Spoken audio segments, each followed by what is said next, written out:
असं म्हटलं जातं, शिक्षण हे वाघिणीचे दूध आहे. ते पिल्यानंतर एखादा गुरगुरल्याशिवाय राहणार नाही. त्याच्यामध्ये तेवढी ताकद आहे. अनेकांनी आत्तापर्यंत शिक्षणाचं महत्त्व सांगितलेलं आहे, ते आपल्याला माहिती आहे. फक्त राहून राहून हा परत प्रश्न पडतो.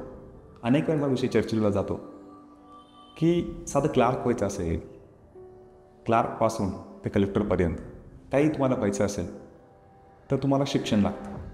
भलं की तुम्ही प्रायव्हेट सेक्टरमध्ये काम करा, गव्हर्नमेंट सेक्टरमध्ये जा, शिक्षणाची पूर्वअट तुम्हाला आहेच. त्याशिवाय तुम्हाला पुढं जाता येणार नाही. म्हणजे तो एक क्वालिफिकेशन क्रायटेरिया आहे.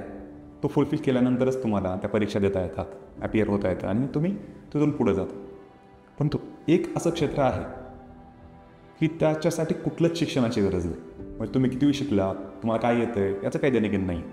तर ते आहे म्हणजे राजकारण, नेता होणं. तर या राजकारणामधून जे लोक निवडून येतात, पुढं जाऊन काय करतात? म्हणजे जसं शिक्षण घेतो आपण, एखादी परीक्षा पास होतो आणि पुढं जाऊन करतो का काहीतरी काम करतो. कारण जे शिक्षण घेतलं आहे तुम्ही त्याचा तो बेस असतो. त्या बेसवरती तो पुढं त्या व्यवस्थेमध्ये जातो आणि काम करतो. काम करताना त्या शिक्षणाचा त्याला फायदा होतो तिथं. पण राजकारणामधून जे लोक येतात, आमदार होतात, खासदार होतात आणि मंत्री होतात आणि पुढं प्रधानमंत्री. तर ह्या सगळ्या ह्याच्यामध्ये की ही लोक करतात काय? एक व्यवस्था आहे, त्या व्यवस्थेमध्ये येतात, त्या व्यवस्थेच्या माध्यमातून त्यांना अधिकार मिळतात आणि अनेक गोष्टी करतात. देशाच्या संदर्भात अतिशय महत्त्वाचे कायदे करतात, नवीन योजना आणतात. देशाचं जे अर्थकारण आहे तर ते सगळं बघतात. देशाचा जो रोडमॅप आहे की देशाला कशा पद्धतीनं पुढं गेलं पाहिजे, ह्या सगळ्या गोष्टीमध्ये त्यांची अतिशय महत्त्वाची भूमिका असते. हे सगळं करत असताना सांगा एखादाच त्याचं शिक्षणच नाही.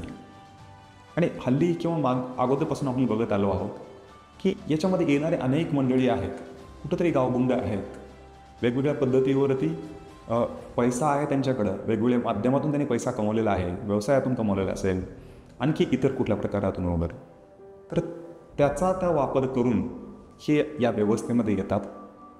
म्हणजे पांढरे शुभ्र कपडे घातले आणि चांगलं लोकांना दाखवलं की मी चांगलं काही ते करतोय, हे करतोय, ते करतोय. सुरुवातीला ते समाजकारणच दाखवणार, मी समाजकारण करतोय आणि मला जास्त काही राजकारणाची आवड नाही आहे असं म्हणत नंतर मग परत राजकारणात उतरतात. लोकांनी आग्रह केला, हे झालं ते झालं आणि त्यानंतर परत मग या व्यवस्थेत येतात. आणि मग आपण बघतोय विधानसभेमधले डिबेट्स झालं, जे अधिवेशन असतं, अधिवेशनाच्या काळामध्ये आपल्या जिल्ह्याचे, तालुक्यातले, गावातले प्रश्न मांडताना तर मोजकी काही लोक सोडली तर अनेक जण बघतोय आपण की नाही का, कोणीतरी एखादा तुम्ही आमदार झाला की तुम्हाला शासकीय लोक जे आहेत थोडा अभ्यास करून सिलेक्शन झालेलं असतं तर माहिती असते सगळे. तर काही गोष्टी तुम्हाला रेडी टू ईट प्रोडक्टसारखं देतात की साहेब हे आहे आणि तुम्हाला हे बोलायचं. तर तेच बोलतात, म्हणजे स्वतःचा कुठला वेगळा अभ्यास नाही. कारण कसा असेल ना, यांनी शिक्षणच घेतलं नाही मुळात कुठलं. काही अपवाद आहेत, शिकलेले लोक आलेले आहेत राजकारणामध्ये, पण राजकारणात येण्यासाठी कुठल्या शिक्षणाची अट नसणं यावरती मला बोलायचं. का बरं?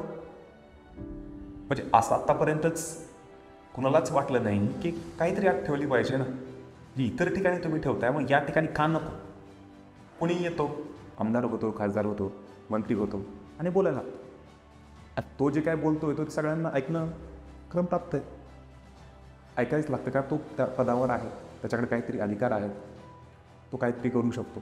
ह्या सगळ्या गोष्टी जेव्हा आपण बघतो तेव्हा असं वाटतं की आपण बेसिकमध्ये आपल्या काहीतरी खूप मोठा प्रॉब्लेम आहे की ॲटलिस्ट थोडंफार तरी आपण त्यांच्यासाठी काहीतरी शिक्षण ठेवणं आणि त्या शिक्षणाच्या माध्यमातून पुढे आल्यानंतर त्यांना अनेक गोष्टी ज्या आजूबाजूला घडत असतात, आपल्या मतदारसंघाचे जे प्रश्न असतात त्यांना ॲनालिसिस करता येईल, अभ्यास करता येईल आणि त्या माध्यमातून मग अभ्यास पूर्ण त्यांची भाषणं आपल्याला संसदेमध्ये, विधानसभेमध्ये आपल्याला बघायला भेटते. असं काही का करू शकत नाही आपण? जेव्हा आमदारांचा, खासदारांचा पगार वाढायचा असतो, बहुमतानं सगळे एकत्र येतात, त्यांना जेव्हा सुविधा द्यायच्या आहेत, त्यांचं मानधन वाढवायचं आहे, त्या सगळ्या करताना गोष्टी नाही का हे करतात. आणि जेव्हा त्यांच्या संदर्भात जेव्हा काही गोष्टी आहेत जनतेतून तरी का मागणी होत नाही, वर्षानुवर्ष तेच सुरू आहे. पण हे कुठंतरी बदललं पाहिजे ना. काळ बदलतोय, त्या मनानं त्याच्यासाठी जे गरजेचं आहे म्हणजे राजकारणात येण्यासाठी किमान एक शिक्षणाची अट घातली पाहिजे का नको? अनेक जण तर्क येतील की काय गरजेचं आहे. त्या बाजूनेही बोलणारे आहेत, अरे बाबा शिक्षण हेच महत्त्वाचं आहे. शिक्षणच अशी गोष्ट आहे जी की माणसाला विचार करायला लावते, संवेदनशील बनवते. आणि अभ्यासाच्या माध्यमातून तर तो व्यक्ती अभ्यास करूनच्या पद्धतीने तो मांडेल. आजकालचे आपण डिबेट्स बघितलेले आहेत. काय डिबेट्स आहेत? जसं निवडणुकीमध्ये भाषणं करत आहेत त्याच पद्धतीने ते पार्लमेंटमध्ये बोलत आहेत. म्हणजे पार्लमेंटमध्ये जे बोलणं तुमचं कसं असलं पाहिजे आणि तुम्ही मंत्री झाल्यानंतर कसं बोलताय, काय बोलताय, कुठले फॅक्ट्स कसे रेफरन्स देत आहे, म्हणजे ह्याला काहीतरी त्याच्यात वेगळेपण असलं पाहिजे ना. त्याच्यात अभ्यासाची जोड पाहिजे.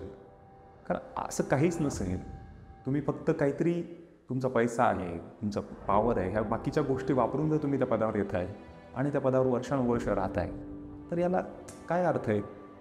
तर सर्व लोकांनीसुद्धा देशभरातल्या याच्याबद्दल एक मागणी लावून धरली पाहिजे की राजकारणामध्ये वेगवेगळ्या स्टेजेसला तुम्हाला येण्यासाठी एक आधारभूत मूलभूत एक शिक्षण, एक काहीतरी अट ठेवणं अतिशय गरजेचं आहे. त्यासाठी सातत्यानं जनतेतून जेव्हा मागणी होईल आणि पब्लिक प्रेशर जेव्हा वाढत जाईल एका स्टेजला कुठंतरी, मग कारण हे लोक करणार नाही. कारण यांना माहिती आहे की आपण भरपूर उदाहरणं बघितलं, यांचीच मुलं नवी फेलन अनेक प्रकारचे, म्हणजे नाही का की त्यांना शिक्षणाचा कुठला गंध नाही आहे. अनेक जणांना त्यांनी आता शिकवलं असेल आणि ते येतात व्यवस्थेमध्ये, पण ते शिक्षण नाही आहे, येतात काहीही बोलतात, त्याला काही अर्थ नाही आहे. त्याच्यामुळे हे कुठंतरी बदलेल. ते स्वतःहून राजकारणी बदलणार नाहीत. त्याच्यामुळे लोकांनीच ते प्रेशर क्रिएट करणं आणि त्यांना परत परत राजकारणी होण्यासाठी सुद्धा एक काहीतरी शिक्षणाची अट ठेवणं, यासाठी आपण प्रेशर तयार करणं अतिशय गरजेचं आहे. एवढं बोलून थांबतो. धन्यवाद.